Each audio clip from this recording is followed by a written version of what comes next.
Are you or someone you know addicted to smoking? Have you tried to or want to quit? Then this video is for you.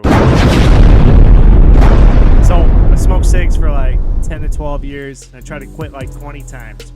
I try, usually make it about a week or two, and then fail, and then get right back into my pack and a half a day routine. So I've tried a lot of different strategies. I've tried to limit myself. I've tried to quit cold turkey. I've tried to use patches. Those just gave me really vividly weird, crazy, extreme nightmares. So I don't really recommend patches, but yeah, you never know. So everybody was probably different. They all seem to fail pretty miserably at the end of the day. I don't want to bore you too much on details because I'm just trying to get you to the strategy as fast as I can. I just wanted to preface this with that so that you don't think that this is just another clickbait video, cookie cutter video. This is what I did specifically to quit. It's a little bit different than the rest of the strategies. So let's just hop right in. First off, most methods rely on nicotine replacement therapy, and that is the correct way to go about it. The reason is because the quit smoker people know they need to break your habit, not just your chemical addiction. Sweating you out of the chem, that's easy. Breaking the habit, that's breaking who you are.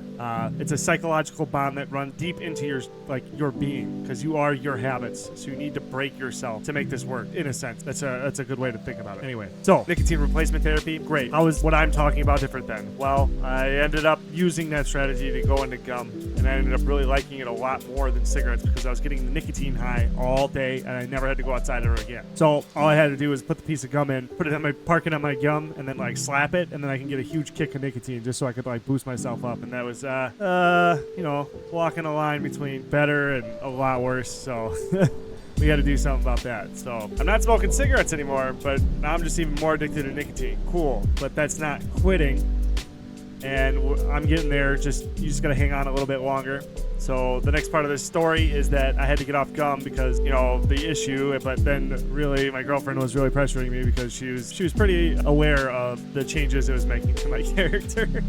Would be a nice way to put it. So essentially we decided to both get vapes. I think it was the Juul was the first one we had. We hit those for a while until we saw there was some contention about like Juuls and vapes, and it ended up not being cheaper than cigarettes in the first place, so that was the main reason why we were getting them, was so that we could save some money. So we both ended up buying like refillable vapes and got some menthol juice because it was the best juice that we could find that tasted as close to cigarettes that we could find. So that's what we ended up using. So when I was at the shop though, I saw that they had different concentrations of nicotine, and that's when the light bulb in my head just went off. So this is the strategy really quickly, and then I'll explain a little bit of the logic behind it, why it's going to work better than conventional methods on their own. So essentially, I'd buy whatever the highest nicotine percentage was at the store and just smoke it. I wouldn't limit it whatsoever, but I added the caveat that I was going to cut the nicotine in half after 3 months. And after 3 months, I was going to cut it in half and again, and again, and again, and again.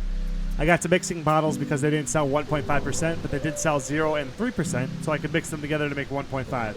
After I got to 0.75%, I was so annoyed at mixing, I just decided to just try hitting 0% and just see what happened. And I could notice that I wasn't getting a buzz anymore, but it didn't seem to matter, like, really at all, because, I had the habit. I was hitting the vape. I was just, go to the smoke break like normal and just be hitting my vape, just kind of chilling on my phone, whatever. And that was it. So I had the habit. I decided to vape on 0% for months so I could just still hang out with smokers and not deal with the craving as harshly because I always had my, my hand to mouth.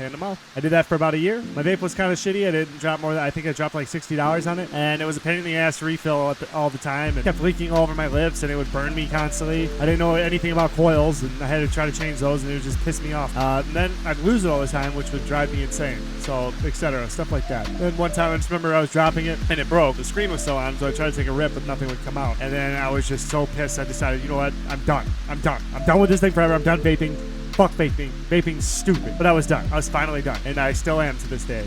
I still crave every once in a while, sure, but I remember, I thought it'd be cool to get a cigar, smoke that, and I cheat every once in a while, but when I had that cheat with a cigar, I got really sick, so, I have really no intention on going back to it. I've never really wanted to go back, so I was just now I'm just kind of mad. I spent $1.50 on a Black & Mild that I don't even get to enjoy because it's not good. Okay, there you go. Simple. This is the simple strategy, just simplified.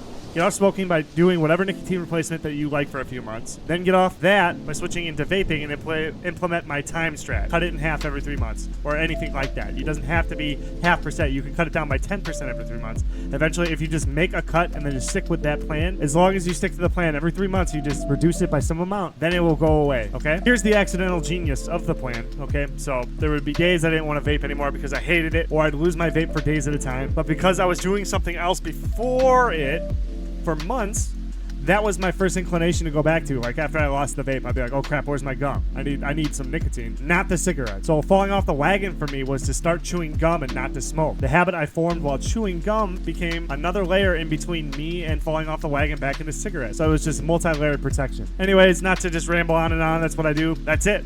I hope this helps you quit, or helps somebody you know quit, or I don't know, whatever. I hope it helps somebody out, and I really hope you the best in your journey. The other thing I'd like to note is that every time you attempt to quit, you are more likely to quit. This stat is true because that's true of anything. The more you do something, the more likely it is going to happen, and that's a fundamental human fact. So take care. Godspeed to all of you. Peace.